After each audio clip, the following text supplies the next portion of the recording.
اعوذ باللہ من الشیطان الرجیم بسم اللہ الرحمن الرحیم وجاء رجل من اقصى المدینة یسعی۔ اب یہ کہ ہو سکتا ہے عین اسی وقت ایسا ہوا ہو یا کچھ دنوں کے بعد ہوا ہو۔ آیا ایک شخص دوڑتا ہوا مدینے کے پرے سے، اقصى المدینہ، مدینے کا دور کا حصہ تھا۔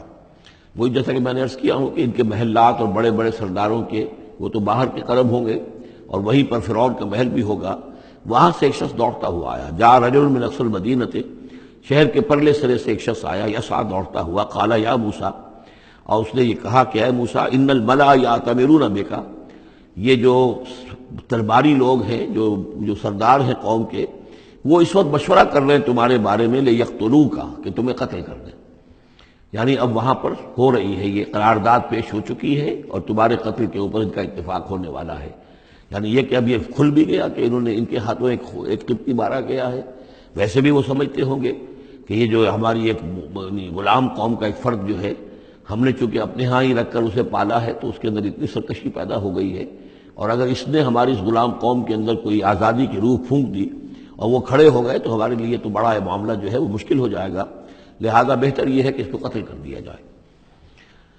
ان الملأ یأتمرون بک لیقتلوک فاخرج انی لک من الناصحین، تو اب یہاں سے نکل جاؤ، یہاں سے جان بچا کر چلے جاؤ، اس لیے کہ میں تمہارا خیر خواہ ہوں، میں تمہیں صحیح بات جو ہے تمہاری بھلائی کی بتا رہا ہوں۔ فخرج منها خائفا یترقب، تو نکلے وہاں سے حضرت موسیٰ علیہ السلام ڈرتے ہوئے، اور وہی یترقب، اب ادھر سے بھی جب کسی شخص کو ایسا اندیشہ ہو تو ذرا سی آہٹ جو ہے اسی پر وہ چوکنا ہوتا ہے، تو وہی کیفیت ان کی تھی۔ قال رب نجنی من القوم الظالمین، انہوں نے اللہ سے دعا کی، پروردگار مجھے نجات دے اس ظالموں کی قوم سے۔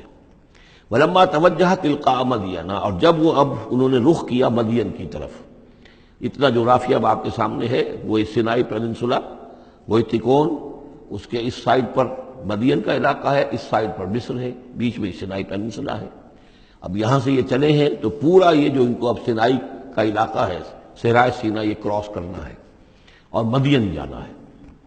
فلما توجہ تلقاء مدین، جب انہوں نے رخ کیا اپنا مدین کی جانب، قال، تو کہا عسیٰ ربی ان یہدینی سواء السبیل، امید ہے مجھے کہ میرا رب مجھے راستہ دکھائے گا سیدھی راہ کا، یعنی یہ کہ میں کہیں بھٹک نہیں جاؤں گا۔ میں اس صحرا کے اندر، ظاہر بات ہے صحرا میں نقودت میں کوئی آدمی غلط راستے پر پڑ جائے تو ویسے ہلاک ہو جائے گا۔ عسیٰ ربی، مجھے امید ہے کہ میرا رب مجھے راستہ بتائے گا اور صحیح راستے پر چلائے گا، سیدھی راہ پر۔ ولما ورد ماء مدین، اب کتنی دیر لگی ہوگی، کتنا وقت لگا ہوگا، جب مدین کے کنویں پر پہنچے۔ مدین کی آبادی ہے، اس کے باہر کنواں ہے، کنویں کے اوپر جو ہے رہٹ چل رہے ہیں، یا کنویں سے پانی کھینچ کر پلایا جا رہا ہے جانوروں کو، بھیڑوں بکریوں کو اور جانوروں کو۔ وجد علیہ امۃ، پایا انہوں نے وہاں پر ایک قوم کو، ایک گروہ کو، من الناس یسقون، لوگوں میں سے ایک گروہ وہاں جمع تھا اس کنویں پر، پانی پلا رہے تھے۔ کسے پلا رہے تھے؟ اپنے اپنے جانوروں کو، بھیڑیں بکریاں تھیں سب کے پاس، وہ کھینچ کھینچ کر پانی جو ہے وہ کہیں ڈالتے تھے کہ جہاں سے پھر ان کی بھیڑیں بکریاں پانی پیتی تھیں۔ وَوَجَدَ مِن دُونِهِمْ امْرَأَتَيْنِ تَذُودَانِ، اور ان کے پرے انہوں نے دیکھا کہ دو عورتیں ہیں جو اپنی بکریوں کو روک کر، تھام کر کھڑی ہیں، یعنی بکریاں چاہتی ہوں گی پیاس کی وجہ سے پانی کی طرف آنا، لیکن وہ انہیں روک رہی تھی کہ نہیں ابھی ہماری باری نہیں ہے، رکھیوں روک رہی تھی۔ قال ما خطبکما، حضرت موسیٰ نے ان دونوں سے سوال کیا، یہ آپ لوگوں کا کیا معاملہ ہے، کیوں آپ کھڑی ہیں یہاں؟ قالتا لا نسقی حتی یصدر الرعاء، انہوں نے کہا کہ ہم نہیں اپنے اس گلے کو پانی پلا سکتی جب تک کہ یہ تمام چرواہے چلے نہ جائیں۔ یہ چرواہے جو ہیں پانی پلا کے جب چلے جاتے ہیں اپنے گلوں کو لے کر، پھر ہم جاتی ہیں اور جا کر اپنے ان بھیڑوں بکریوں کو پانی پلاتی ہیں۔ وہ ابونا شیخ الکبیر، ہمارا والد جو ہے وہ بہت بوڑھے شخص ہیں، ضعیف ہیں، مطلب یہ کہ کوئی مرد، جوان مرد ہے نہیں، والد ہیں گھر میں تو وہ بوڑھے ہیں، یہ کام جو کہ مردوں کی کرنے کا تھا وہ ہمیں عورتوں کو کرنا پڑ رہا ہے۔ اب ظاہر بات ہے کہ ان چرواہوں سے کون جھگڑے، تو اس لیے کہ ہم اس میں جو ہے اپنی باری کے معاملے میں ہم نے یہی طے کیا ہوا کہ یہ سب پانی پلا کے چلے جائیں اپنے اپنے ریوڑ لے کر، تو پھر ہم پانی پلاتی ہیں۔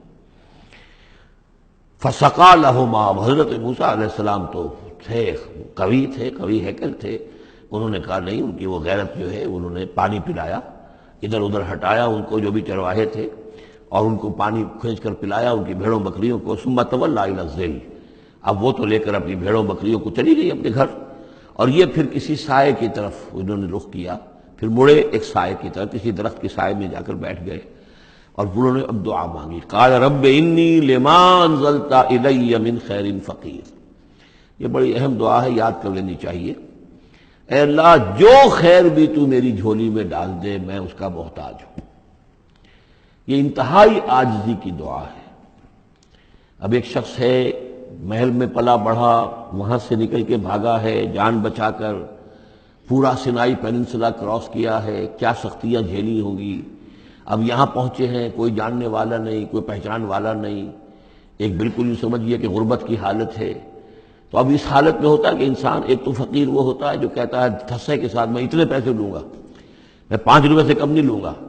ایک غریب فقیر وہ ہوتا ہے، وہ کہتا ہے کہ مجھے جو بھی دے دیں، میں تو اس قدر محتاج ہوں۔ تو یہ گویا کہ انتہائی احتیاج کی کیفیت ہے۔ رب انی لما انزلت الی من خیر فقیر، پروردگار میں تو اب فقیر ہوں، جو خیر بھی تو میری جھولی میں ڈال دے۔ اس درجے میری حالت اب خستہ ہے۔ صدق اللہ العظیم۔